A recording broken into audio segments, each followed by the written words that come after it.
LAI menulis di Wahyu 3 ayat 14, Yesus adalah saksi yang setia dan benar.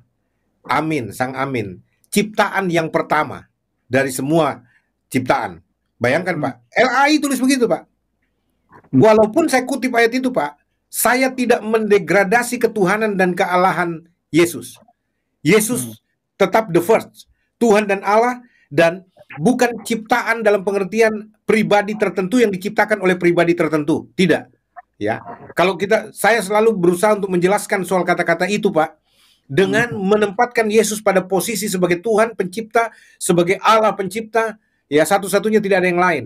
Ya, kalau dibicara dalam konteks dia diciptakan, konteks penebusan, bahwa konsep menebus untuk menjadi manusia, dia ciptakan ide itu, gagasan itu untuk menjadi penebus. Dia yang berinisiatif. Tidak ada yang menginisiasi penebusan, Pak, kecuali dia sendiri untuk bagaimana menebus.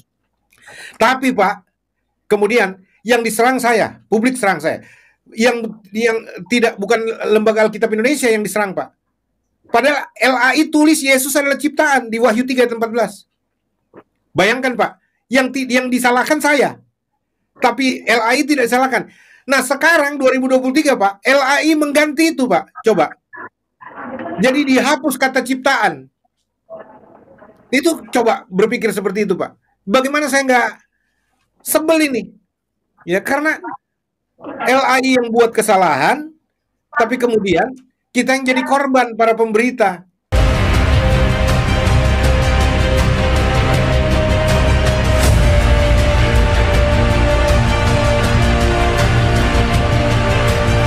Assalamualaikum warahmatullahi wabarakatuh.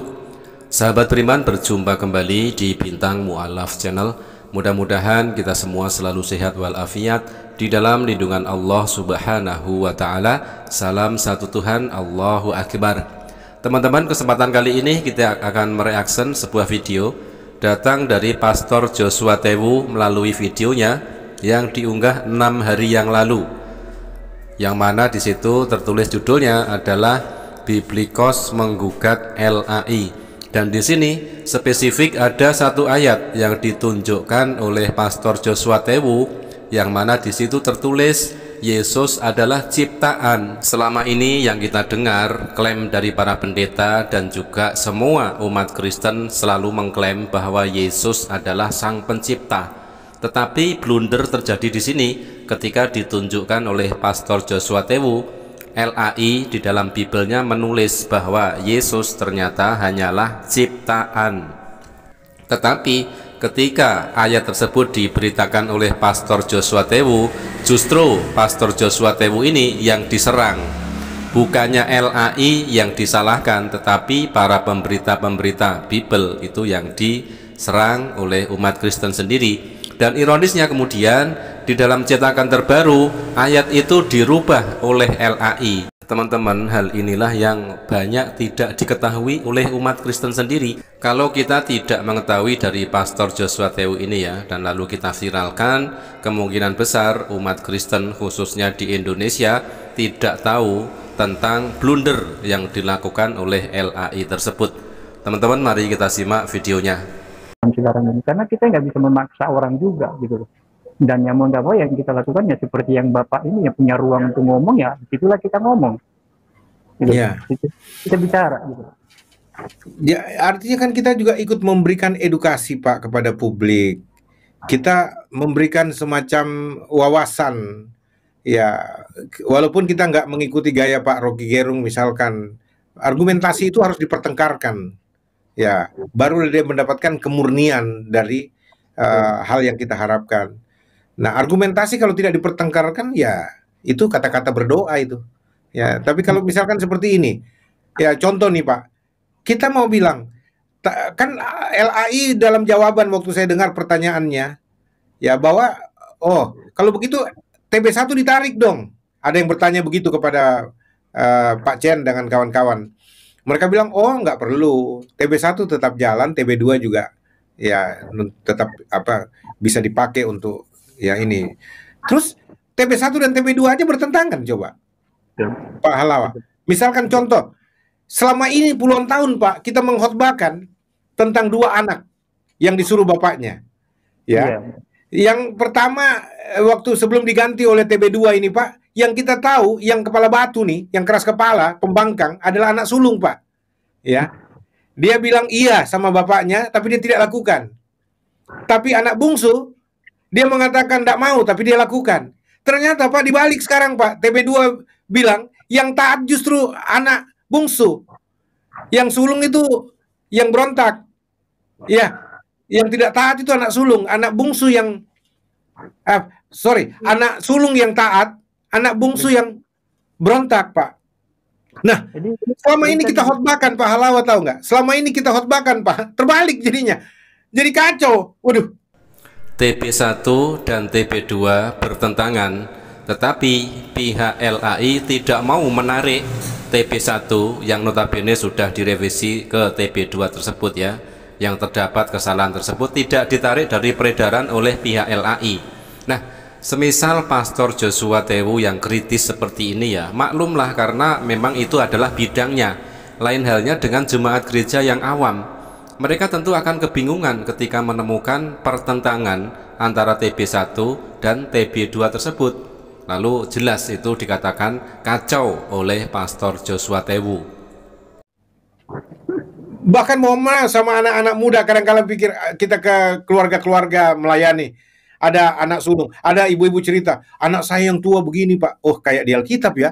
Ya, anak, ya kayak, memang begitu anak-anak sulung ini kayaknya memang pemberontak mereka. Iya, tapi tidak mau melakukan. Anak-anak bungsu ini kadang-kadang, padahal ternyata anak bungsunya yang berontak ini Pak. Kalau menurut perubahan yang dibilang TB2. Nah sekarang tadi pagi itu lucu Pak, karena saya juga ingat itu kan apa namanya. Selama ini kan saya imanin tuh ayat kan, ayat cerita itu kan. Mendingan saya kelihatannya nakal, tapi saya orangnya saya penurut kan, karena saya belajar dari dua perumpamaan itu tadi itu, anak sulung dan anak kedua gitu loh.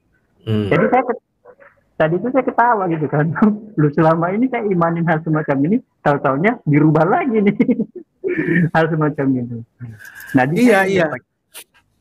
Jadi itu saya juga salah satu jadi korban sebenarnya gitu dari apa namanya ya khotbah pendeta. Memang tidak bersalah mereka nggak salah, saya juga seperti itu.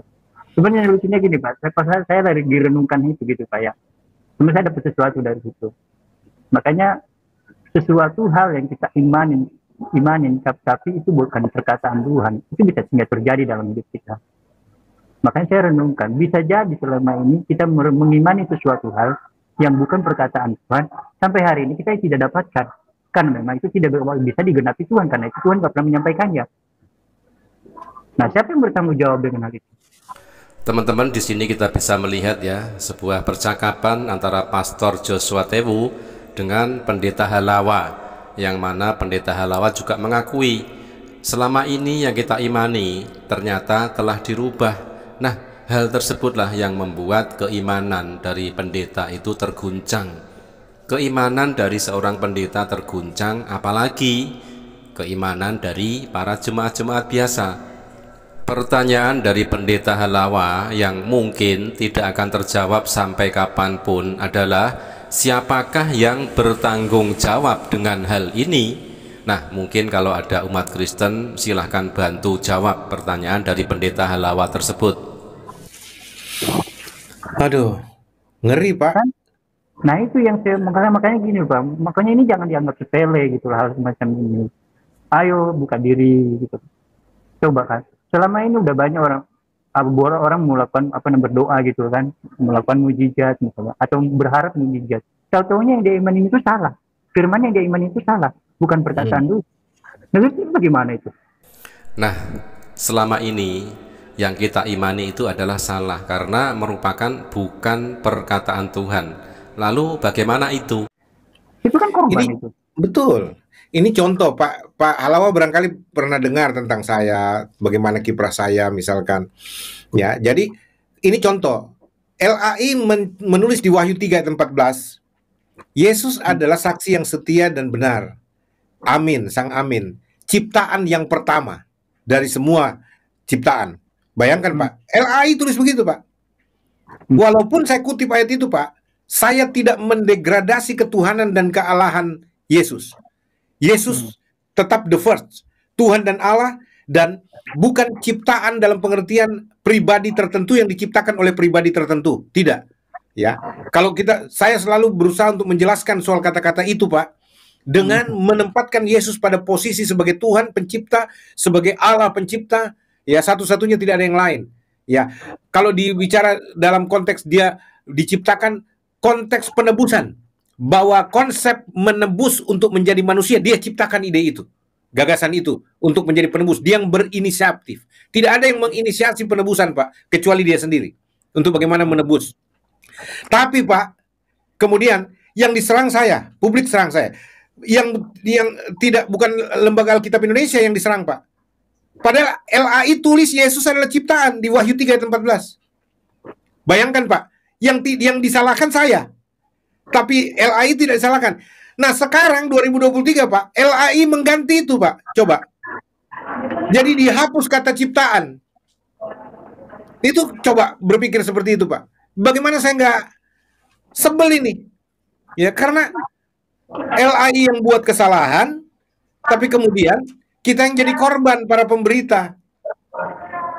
Ini segelintir saja, Pak Alawa dan teman-teman yang lain mesti tahu ya. Ini baru segelintir loh. Dan ayat yang ditunjukkan oleh Pastor Joshua Tewu ini pasti akan lebih membuat keimanan orang Kristen terguncang ya. Ayat di dalam Wahyu 3 nomor 14 tertulis seperti ini ya. Ini di dalam TB Wahyu 3 nomor 14. Dan tuliskanlah kepada malaikat jemaat di Laodikia, inilah firman dari Amin, saksi yang setia dan benar, permulaan dari ciptaan Allah. Nah, menurut Pastor Joshua Tewu di dalam Wahyu 3 nomor 14 tersebut, LAI menuliskan bahwa Yesus itu adalah ciptaan. Tetapi di dalam TB2 ayat tersebut diganti, yakni dengan membuang kata Yesus adalah ciptaan tersebut. Nah, jadi gagal sudah atau batal sudah ya klaim yang selama ini selalu dipropagandakan oleh para pendeta dan juga dari para umat Kristen yang mengatakan dan mengklaim bahwa Yesus adalah sang pencipta, ternyata hancur lebur. Ternyata Yesus adalah ciptaan menurut Wahyu 3 nomor 14 dan seperti apa yang dikatakan oleh Pastor Joshua Tewu tersebut. Ternyata Yesus adalah ciptaan. Dan ironisnya ketika Pastor Joshua Tewu memberitakan ayat ini ya dengan bumbu-bumbu dan juga penjelasan yang lain, justru Pastor Joshua Tewu yang diserang. Padahal pihak LAI yang dalam tanda kutip bersalah itu tetapi tidak mau disalahkan. Yang menjadi korban adalah para pemberita-pemberita Bible, khususnya di sini seperti Pastor Joshua Tewu tersebut. Nah, pertanyaannya kepada umat Kristen, masihkah kalian percaya bahwa Yesus adalah sang pencipta? Jika menengok ayat yang ditunjukkan oleh Pastor Joshua Tewu di dalam Wahyu 3 nomor 14, ternyata Yesus adalah ciptaan. Dan ironisnya lagi, pihak LAI lalu membuang kata ciptaan tersebut di dalam edisi terbarunya. Nah, inilah yang membuat keimanan umat Kristen semakin tergoncang, teman-teman ya. Terima kasih, mudah-mudahan bermanfaat. Jazakumullah khairan kasiron. Wassalamualaikum warahmatullahi wabarakatuh.